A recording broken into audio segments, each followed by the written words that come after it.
ibahagi ko lang sa inyo mga ka-healthy yung alkaline cleansing diet. Ano po yung alkaline cleansing diet? Ito po yung mga paraan ko nung nagumpisa pa ako sa pagpagaling ko ng aking sakit na gout nung nagkaroon ng failure ang aking kidney, yung nag-function 15 to 25% na lang. Na-research ko kasi ang pinaka magandang gagawin, i-cleansing natin ating katawan, lalo na pag may mga sakit na tayo naramdaman. At kahit wala tayong sakit, pwede po ito gagawin natin. Napakasimple lang po gawin. Ang gagawin natin, ang kakainin natin, yun pong mga priskong prutas at priskong gulay. At kung hindi natin kaya nguyain, pwede natin siya i-blender. 14 days mo siya gagawin. I-stop ka kung hindi mo kaya. Ilang araw lang kaya mo, pwede. Ito kasing pagkain ng prutas na prisko, gulay, kainin mo siya hilaw.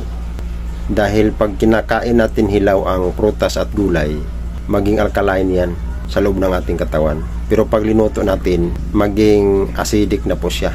Kaya hindi pwede siya lutuin kung mag-cleansing tayo sa ating katawan. Yung pong ginagawa ko. Ang ginagawa ko noon, biniblender ko siya. Hinalo-halo ko yung prutas at gulay. Pero kung kainin mo siya actual, huwag mong haluin.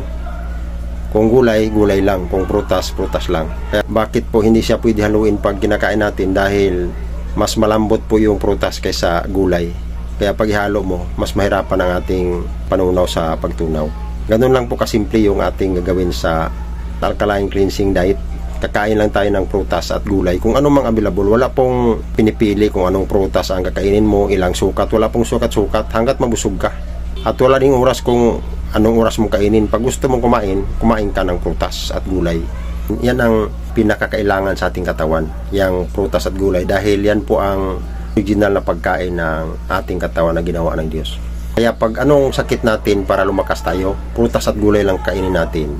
Dahil ang ating sarili, mayroon po yung na self-healing. Siya na po ang bahalang maggamot ng ating mga karamdaman. Ang kailangan lang na ibigay natin yung tamang nutrisyon sa ating katawan para magkaroon siya ng lakas na magamit niya sa pag-repair ng ating katawan.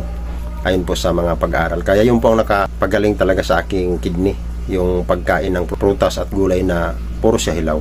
Kahit anong klaseng prutas, anong klaseng gulay, ang hindi lang pwede sama ninyo, yung pong kasaba. Dahil ang kasaba na hilaw, mayroon po yung cyanide, makalason po yan. At saka yung hilaw na kamatis, yung kulay pang green, hindi yan pwede dahil meron din yung toxic na tinatawag na solinay. Hindi natin pwede siya kainin hilaw dahil lason po yan.